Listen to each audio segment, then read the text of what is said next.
দর্শক এই মুহূর্তে দেখছেন যে দূর দূরান্ত থেকে যারা আসছেন এই জাতীয় সমাবেশে যোগদান করতে নেতাকর্মীরা তারা কিন্তু এই মুহূর্তে প্রত্যেককেই সালাম দিয়ে অভ্যর্থনা জানাচ্ছেন।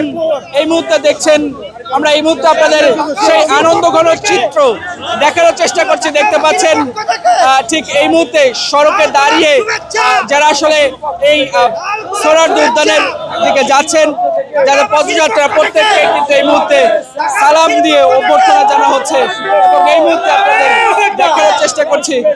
আজকে এই সমাবেশ এসে আমার জীবন সার্থক, জন্ম সার্থক মনে হচ্ছে এবং বাংলাদেশের ইতিহাসে এবং আগামী বাংলাদেশ যতদিন টিকে থাকবে এরকম একটা বিশাল সমাবেশ আমার মনে হয় আর হবে না, এই ইতিহাস হয়ে থাকবে ইনশাআল্লাহ।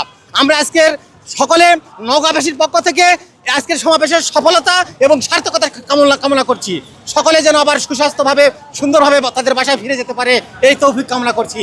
সকলকে ধন্যবাদ। বাংলাদেশ জামাত ইসলামী বিগত স্বৈরাচার পতিত সরকারের ১৭ বছর নির্যাতন নিষ্পেষণের কারণে আমরা এই ধরনের শোডাউন বা বিশাল মহাসমাবেশ করতে পারি নাই। ওয়ালটন এখন দেশের সীমানা পেরিয়ে পৌঁছে গিয়েছে ৫০টিরও বেশি দেশে। ওয়ালটন, ঘরে ঘরে বিশ্বজুড়ে।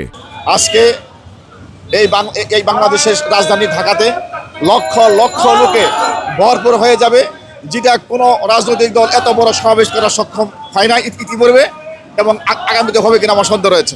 দেশের ইতিহাসে এই প্রথম বড় সমাবেশ হতে যাচ্ছে, যেটা আগামীতেও এর চাইতে আরো বড় সমাবেশ হবে এবং বাংলাদেশ জামাত ইসলামের পক্ষ থেকে আজকের যে মহাসমাবেশ এটা কালের সাক্ষী হয়ে থাকবে ইনশাআল্লাহ। এটাই মনে করছি। আমরা অলরেডি দেখতে পাচ্ছি, অলরেডি সবকিছু আমাদের কানায় কানায় ভরে গেছে এবং আমরা জানান দিতে চাই আগামীর বাংলাদেশ হচ্ছে ইসলামের বাংলাদেশ, কোরআনের বাংলাদেশ।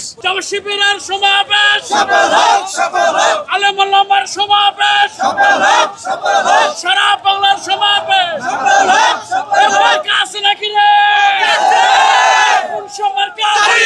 সবাই বলো একসাথে জানিয়ে দাও ঢাকাবাসী অলি গলি রব উঠেছে, উঠবাই তো মার্কাটা কি সবাই বলে